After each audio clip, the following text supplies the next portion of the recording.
Isn't it kind of weird how we all act and react when the weatherman says that there's a major storm on the way? Presently on this day, which is March 23rd, 2022, this storm that's headed in this direction into the Carolinas has been wreaking havoc in Texas. There were tornadoes in New Orleans last night, and the weatherman, it's one of those things where they want you to feel fear. This storm has developed this in this state and this over here in this state, and it's coming in this direction. And you don't want to peel yourself away from the TV set because you want to make sure that you're very much aware of when that storm is going to arrive.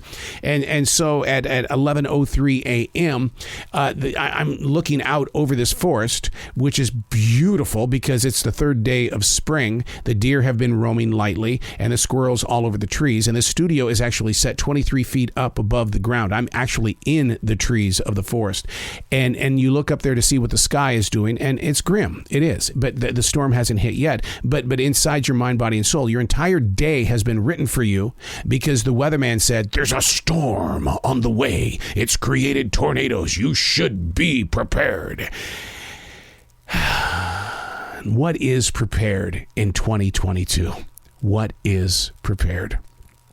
Hey, it's Arrow. This is the Daily Mess, a chronological walk through an everyday world. I am a daily writer. I document life, breathing, exercising, looking at things the way that we're not supposed to, but we do anyway, and we just kind of document it. It's not a Dear John letter. It's not anything but just a little bit of note-taking to figure out how we're going to process the storms. This is the Daily Mess. And the brewing of the storm is something that is just very evident in the place where we stand right now. The brewing of the storm.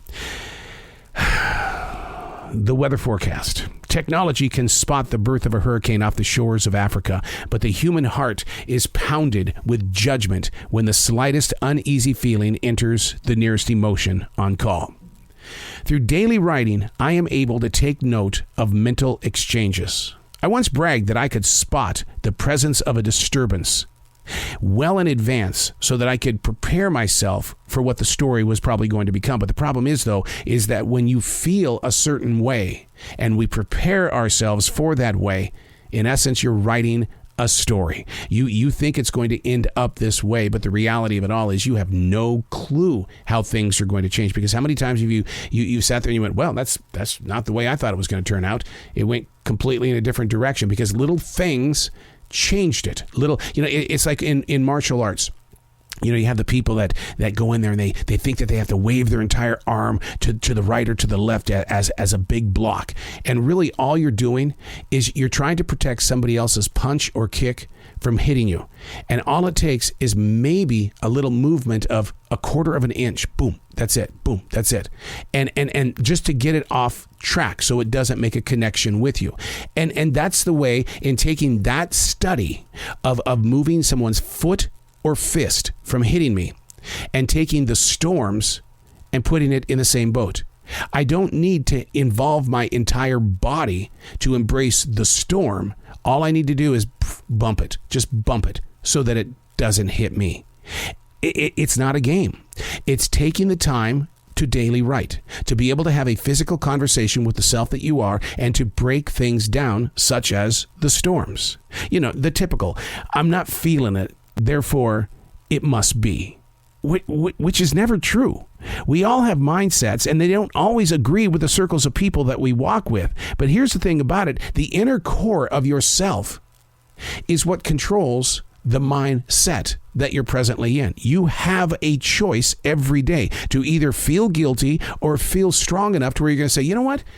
I'm not going to feel that way today. That's my choice. I'm going to make a difference in my own life. And from that difference, I don't care what others are feeling. I care about how I am, and hopefully the energy from that aura will be positive enough for somebody else to tap into. But we all have these brewing storms.